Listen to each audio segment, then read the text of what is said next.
Hey Steelers Nation, in today's episode, we're going to be continuing the pathways for people that we don't know yet, or at least know really well as Steelers Nation, about making the team and making a difference when it's all said and done. And in today's episode, it's going to be the running back room. And the reason that we're focusing upon the running back in this room is not because we think that either Najee or Warren are going to miss the roster, because not a chance can be. I mean, I personally believe Najee has a chance of being a top 5 running back this year, and Warren is a much better backup than Snell ever was. But where we get to the problem is number 3 and 4. McFarland, despite being part of the Maryland brigade that Tomlin kept drafting, has never really fallen in line and been what the Steelers thought he was going to be. He was supposed to be the ultimate plaything of Canada's creativity. And yet production has never really shown any of that. So we look at McFarland saying, is he someone people can jump on the roster? Yes, absolutely.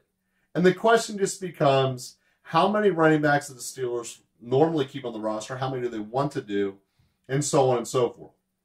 And this is where this conversation gets a little bit tricky. Because historically, they keep 4 to 5 on the roster, but one of them is a special teams extraordinaire fullback in Derek Watt. So when we look at the combination of the roster overall, I believe that fullback spot is now going to be taken by Connor Hayward. Because with Washington getting drafted, they normally keep 3 tight ends. You're going to keep Gentry and Muth and Washington.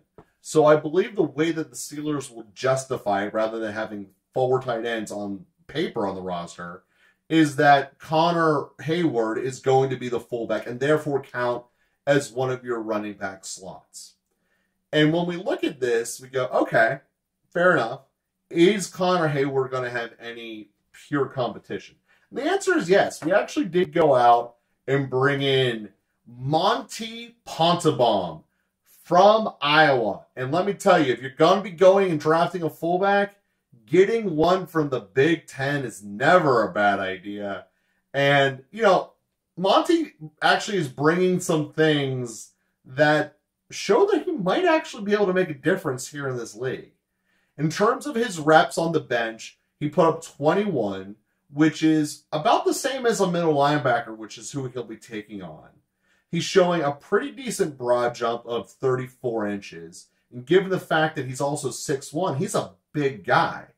So this is the potential of someone who could potentially make the team. 6'1's pretty tall, a little bit taller than most fullbacks, but when he hits, man, he hits.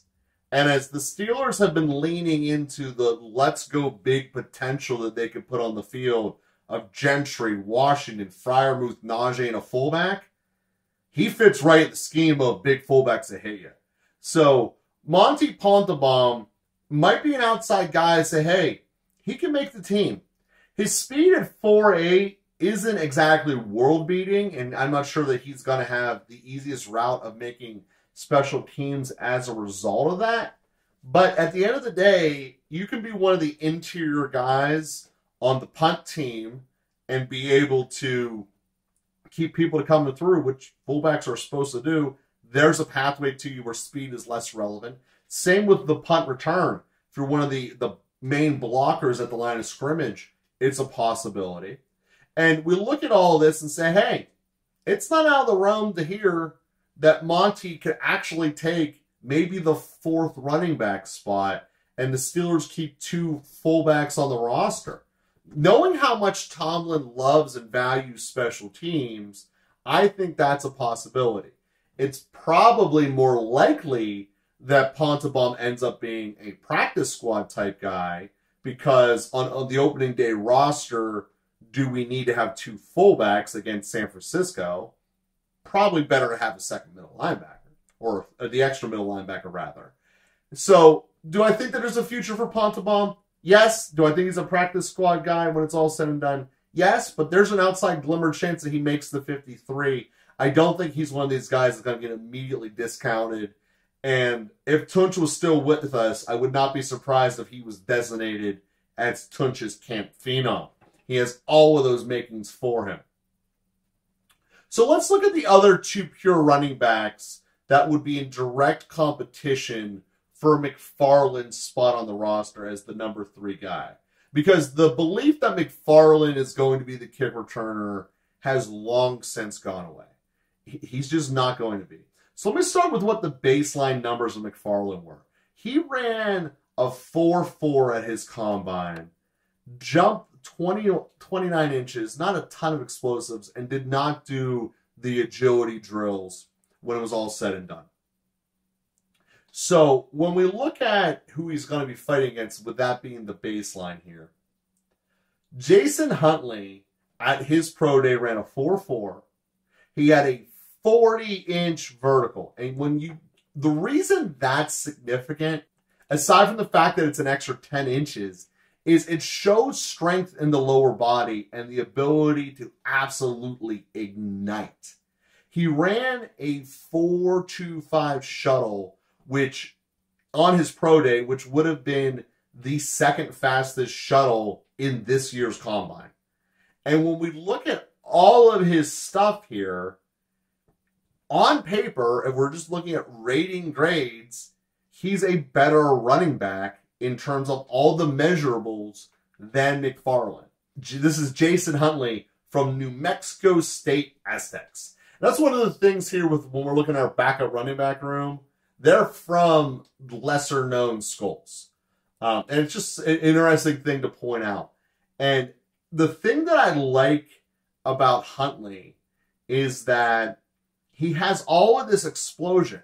To be able to jump a 40-inch vertical with only being 5'8" is massively hard. He also put up 21 reps, which I was just talking about with our fullback. That's middle linebacker numbers. That is a lot of raw power in a compact little body.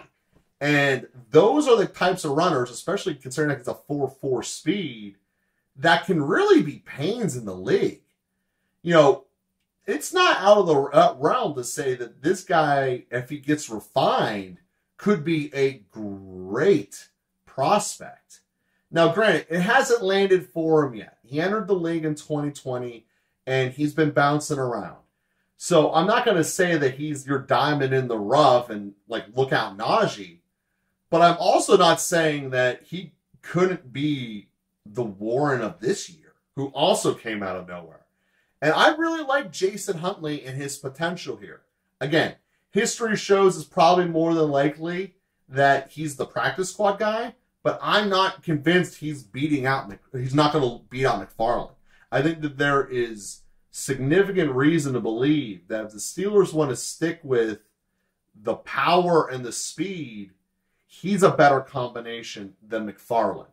And I don't want to discount the other person who's going to be fighting for this possibility, who is Alfonzo Graham from Morgan State. Alfonzo, he's slower. He ran a 4.6, but his vertical is right there at 35. So again, vastly better than McFarland's. His height is 5'9", so a little guy. This is more so what you should expect from a little guy. Ran a great cone drill at his pro day at a 4.2. Would have been the best cone at the combine, or shuttle at the combine. He just doesn't have the lower body speed and explosion as much as Huntley. So if I'm ranking the likelihood of the Steelers having their opening day 53 at the true running back position, if you will, they tend to have 4 to 5. Obviously, Najee Harris and Warren are going to be on that list. Connor Hayward is going to be on that list. So now it's basically, in my mind, a roster battle of do we keep on 5 or 4? And I believe it's more likely overall to be 4. And the reason is because of how stacked that wide receiver room is. And I'll be clicking the link to that episode here at the end of this one, because that wide receiver room is stacked beyond measure, which leaves one battle spot between Anthony McFarland and Jason Hunter. And when I think it's all said and done, personally, and this just might be because I know McFarland's not the super end-all be-all he was advertised as, I want to see Huntley. And again, it just might be new shiny object syndrome. I might be falling for a trap that I've complained about before. But I know McFarland's not the long-term solution. And I'm not even sure he can get me out of a game when push comes to shove.